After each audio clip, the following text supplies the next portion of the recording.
Hello viewers, welcome to our channel. నేను మీ చరణ్ పరిణి. షర్మిల ఎందుకు silent అయ్యారు? ఆవిడ ఏమన్నా పార్టీ మారుతున్నారా అని చెప్పేసి వార్తలు అయితే షురూ అయ్యాయి. సో మీడియాలో ఈ గత 2 రోజుల నుంచి కూడా ఈ వార్తలు అయితే కనిపిస్తూ ఉన్నాయి కొన్ని పత్రికల్లో. మరి ఇది ఎంతవరకు వాస్తవం? షర్మిల గారు ఇప్పుడు పార్టీ మారాల్సిన అవసరం ఉందా? అయితే ఇక్కడ ఈ క్వశ్చన్కి కారణం ఏంటంటే, ఆవిడ కొద్ది రోజులుగా ఏమాత్రం రాజకీయంగా స్పందించట్లేదు. అనేక విషయాలు రాజకీయంగా జరుగుతూ వస్తున్నాయి, అనేక పరిణామాలు ఏర్పడుతూ ఉన్నాయి ఆంధ్రప్రదేశ్లో. అయినా సరే ఆవిడ సైలెంట్ అయిపోయారు. సో దాంతో డౌట్ వచ్చేస్తుంది, ఎందుకు షర్మిల గారు సైలెంట్ అయ్యారు? నిజానికి గతంలో అయితే ఒక నెల రోజుల క్రితం కూడా ప్రతి చిన్న విషయానికి కూడా ఆవిడ రియాక్ట్ అయ్యారు. ఆ రియాక్షన్ కూడా పూర్తిగా వాళ్ళ అన్న మీదే ఉంటుంది. ప్రభుత్వం ఏర్పడే 2 నెలలైనా సరే ప్రభుత్వాన్ని విమర్శించడం మానేసి పూర్తిగా జగన్ గారిని విమర్శిస్తూ వచ్చారు గతం నుంచి కూడా. ఆవిడ ఎలక్షన్లో పోటీ చేసినప్పుడు కూడా అదే అన్నారు, జగన్ అన్న రాష్ట్రాన్ని భ్రష్టు పట్టించాడన్నారు, తర్వాత అభివృద్ధి చేయలేదన్నారు. ఇట్లా రకరకాలుగా నేను రాజన్న రాజ్యం తీసుకొస్తానన్నారు, ఇట్లా మాట్లాడుతూ వచ్చారు. ప్రభుత్వం వచ్చిన తర్వాత కూడా చంద్రబాబు గారి ప్రభుత్వంలో లోపాలని ఏ తప్పు పట్టలేదు. చివరికి అక్కడ ఏ మిస్టేక్ జరిగినా సరే తిరిగి జగనన్న పుణ్యమే అని చెప్పేసి ఆయన్నే విమర్శిస్తూ వచ్చారు. సో దాంతో ఆవిడ పని కట్టుకొని ఒక టార్గెట్ చేసి విమర్శిస్తున్నారు అనేది క్లారిటీ వచ్చింది. కొందరికైతే చంద్రబాబు గారికి ఈవిడ ఏమన్నా అనుకూలంగా పనిచేస్తున్నారా అనే డౌట్ కూడా వచ్చింది. ఎందుకంటే ఆవిడ రాజకీయము, అలాగే ఆవిడ తన లీడర్షిప్ని కాపాడుకోవడం ఇక్కడ ఇంపార్టెంట్. సో దానికి ఎలాంటి అవకాశాలు వీలైతే అలాంటి అవకాశాలు ఆవిడ చేజిక్కించుకోవడానికి రెడీగా ఉంటారు కదా. కాబట్టి అది ఆ వాదన అయితే వచ్చింది. అయితే దాంట్లో ఎంతవరకు నిజం ఉందనేది క్లారిటీ లేదనుకోండి. ఎందుకంటే ఆవిడ జగన్ని తిడుతూ వచ్చినా ఆవిడ తనకంటూ ఒక జాతీయ స్థాయి కాంగ్రెస్ పార్టీలో ఉన్నారు కాబట్టి వాళ్ళ సిద్ధాంతం ప్రకారం పనిచేయాల్సిన అవసరం ఉంది కాబట్టి, ఈ కూటమి ఏదైతే ఉందో ఇది పూర్తి స్థాయిలో ఎన్డీఏకి మద్దతులో ఉంది కాబట్టి ఆవిడ ఇలాంటి చర్యలు అయితే చంద్రబాబు గారికి మద్దతుగానో ఈ విధమైన చర్యలు అయితే తీసుకునే అవకాశం ఎంత మాత్రం లేదు. అది అందరికీ కనిపిస్తూనే ఉంది. విమర్శలు అయితే చేయట్లేదు కానీ కామ్గా ఉన్నారు. అయితే ఇప్పుడు ఈ జగన్ మీద కూడా ఆవిడ విమర్శలు చేయట్లేదు, ఒక్కసారిగా సైలెంట్ అయిపోయారు. ఎందుకు అయ్యారు అనేది ఇప్పుడున్న డౌట్. ఇప్పుడు వరదలు బీభత్సంగా జరుగుతూ ఉన్నాయి కదా, ఈ వరదల విషయంలో కూడా గత ప్రభుత్వాలు తప్పే అని చెప్పేసి టీడీపీ శ్రేణులు విమర్శిస్తున్నారు. అసలు గతంలో టీడీపీ వచ్చినప్పుడు చేసిన తప్పే అని చెప్పేసి వైసీపీ శ్రేణులు విమర్శిస్తున్నారు. వీళ్ళిద్దరు విమర్శలు చూస్తే చాలా గమ్మత్తుగా ఉంటాయి. అయితే ఇప్పుడు చూస్తే షర్మిల గారు నిజానికైతే కొద్ది రోజుల క్రితం జగన్ ఢిల్లీలో ధర్నా చేసినప్పుడు ఆ టైంలో షర్మిల గారు వ్యూహాత్మకంగా ఆవిడ గోదావరి జిల్లాలో కొంత ప్రాంతాలు ముంపుకు గురైతే అక్కడికి వెళ్ళి ఆవిడ పరిశీలించారు, అందరినీ పరామర్శించడం ఇదంతా చేశారు. ఈ టైంలో ఆవిడ చేసిన విమర్శలు ప్రభుత్వం మీద చేయలేదు. ప్రభుత్వం త్వరగా చర్యలు తీసుకోవాలనో లేకపోతే అది ఇది చేయలేదు.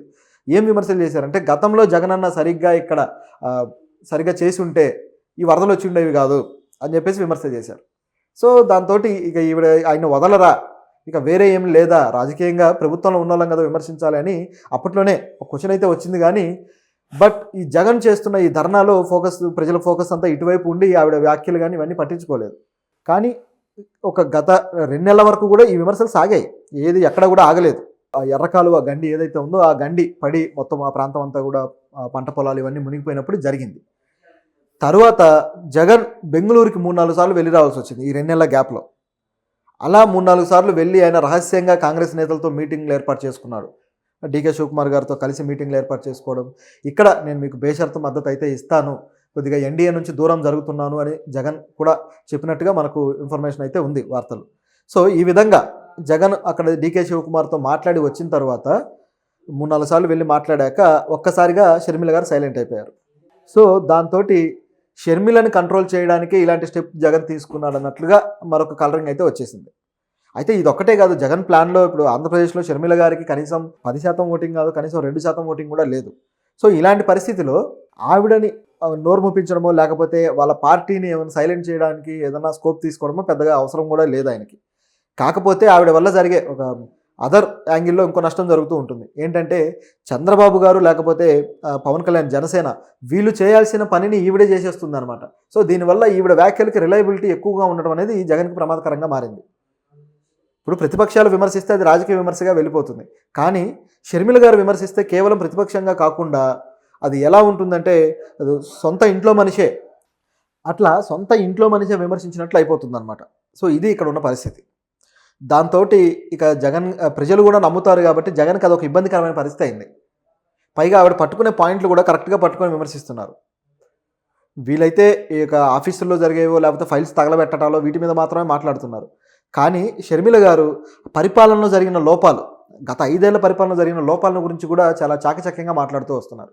దాంతోటి నమ్మడానికి ఆస్కారం ఎక్కువ ఉంది. కాబట్టి ఈవిడ్ని కంట్రోల్ చేయాల్సిన పరిస్థితి అయితే ఇప్పుడు ఖచ్చితంగా ఏర్పడింది.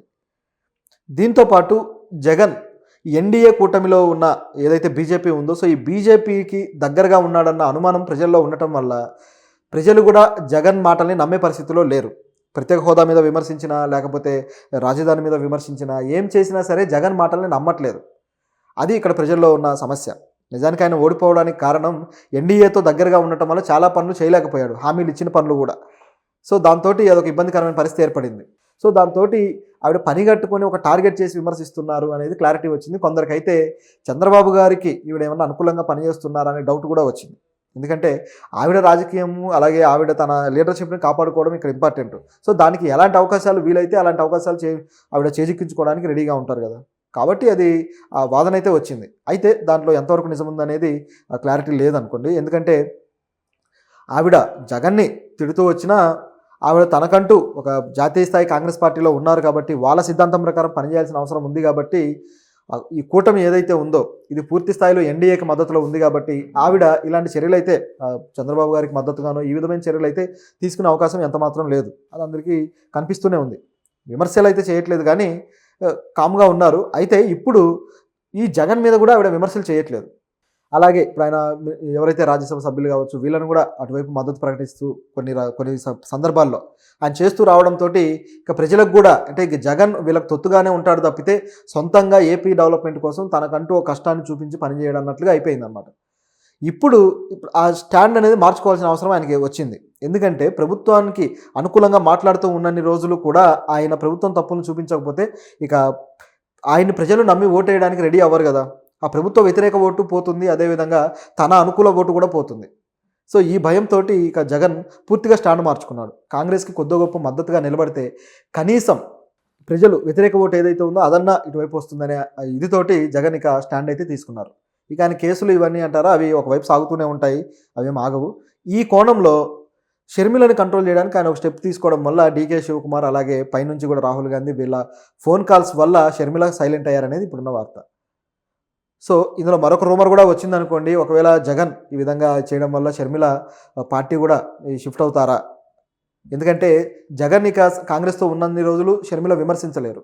సో దాంతో ఆవిడికి రాజకీయ ప్రస్థానానికి ఆయన ఒక ఆయుధంలాగా దొరికాడు. ఒకవేళ తన అన్న భవిష్యత్తుని ఇది చేయడం కోసం ఒకవేళ పార్టీ అన్నా మారుతారా అనే స్పెక్యులేషన్స్ కూడా వచ్చాయి. అయితే ఇది పూర్తి స్థాయిలో వాస్తవం అనిపించట్లేదు. ఎందుకంటే షర్మిల గారు ఒక పార్టీకి ఇప్పుడు ప్రస్తుతానికి ఏపీలో అధ్యక్షురాలుగా ఉన్నారు. సో ఆవిడ ఆ పార్టీ నుంచి పోటీ చేసినా సరే సీఎం క్యాండిడేట్గా పోటీ చేస్తారు. కాబట్టి ఆ అర్హత, అంటే ఇప్పుడే సీఎం అవుతారని కాదు, ఈ ఏదైతే కూటమిలో తర్వాత ఏదైనా కూటమిలో జాయిన్ అయినా, లేకపోతే ఇటువంటి ఏవైనా అవకాశాలు ఏర్పడ్డప్పుడు, లేదా మళ్ళీ వైఎస్ఆర్సీపీతో ఈ కాంగ్రెస్ ఈ పొత్తు పెట్టుకుంటే పూర్తి స్థాయిలో అప్పుడు కూడా ఆవిడకి అవకాశం ఉంటుంది. పవన్ కళ్యాణ్కి ఎలాగైతే డిప్యూటీ సీఎం అవకాశం ఉందో అటువంటి అవకాశం షర్మిల గారికి కూడా ఉంటుంది. సో అలాంటిది ఏమైనా ఆవిడ ముందే ప్లాన్ చేసుకొని ఇప్పుడు జాగ్రత్త పడుతున్నారా అని చెప్పేసి అనిపిస్తుంది. పార్టీ మారే అవకాశాలు అయితే పూర్తి స్థాయిలో లేవు.